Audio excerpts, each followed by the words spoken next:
Reading this book started a habit of me reading before I got my coffee in the morning. And let me tell you, I did not put this book down until I really needed that caffeine. AKA when my eyes started to betray me and I had to reread the same sentence like 10 times before I got the meaning of it. You know, sometimes you just gotta pace yourself a little. I keep telling myself that, but I still wish I hadn't finished this book so quickly. Hello, I'm Emilia. I'm an indie author and, I'm just trying to get you to read more indie books. Or be my friend. Preferably both. A Sharper, More Lasting Pain by Alex Harvey is a thrilling experience with solid characters and twisting turns. When I started reading this book, I couldn't even have imagined where things would end up, but everything unfolded in such a, may I say, logical and believable way that now I don't really think it could have turned out any other way. Okay, so first things first, this is a debut novel by an author who have previously published short stories, both on their own as well as in a few anthologies. They'll even be featured in one that is coming up with a lot of amazing authors, and they will absolutely be featured more on this channel in the future with upcoming books. I've only read one of Alex's stories before. It was a short story called Pillow Talk, which I absolutely recommend, but for completely different reasons. And I'll probably just go consume their whole backlog. Okay, so on to the pain. This book starts with a collection of audio recordings, but it was perfect as I actually started reading this book while making pancakes. So you get really good bite-sized chunks to read in between flipping. This made me think that this would work really well as an audiobook. I mean, I really can't focus on audiobooks yet, but I know a lot of people can, and I like the idea.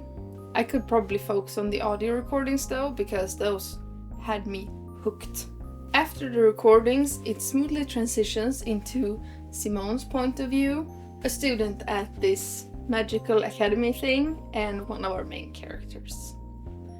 They're also the lover of our other main character, Nadia, a sickly and more wild girl who studies another branch of magic, or at least is, supposed to study another branch of magic.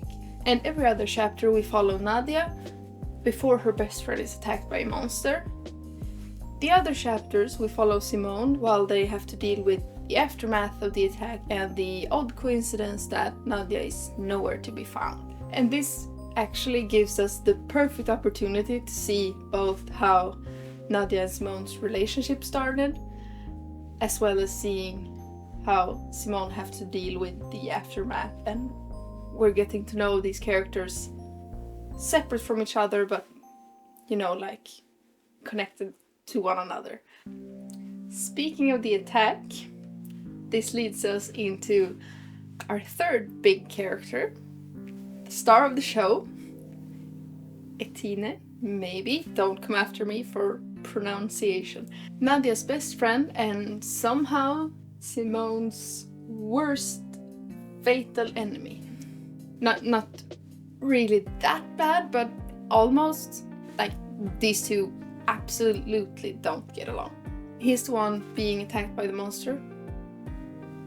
Who was attacked will be the victim of the monster, and also the only one who might know what happened to Nadia, so Simone will pester him for answers even before he is fully recovered, or even the slightest bit recovered, actually. And I mean, if that isn't proof of how little they care about each other, I don't know what is. Because,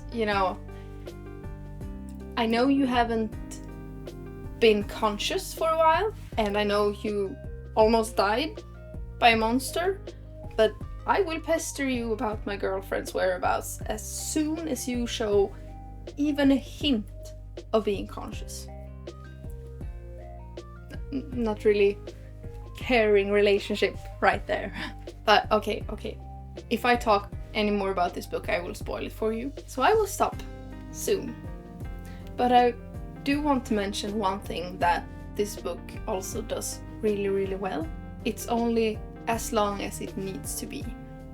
Even though I personally could have gone with like 5 Tolkien-length novels with these characters just existing and interacting with each other. Now, I know this book just came out, but it is one of those books that I want to have in my shelf so I can look at it and touch it and reread it until it falls apart.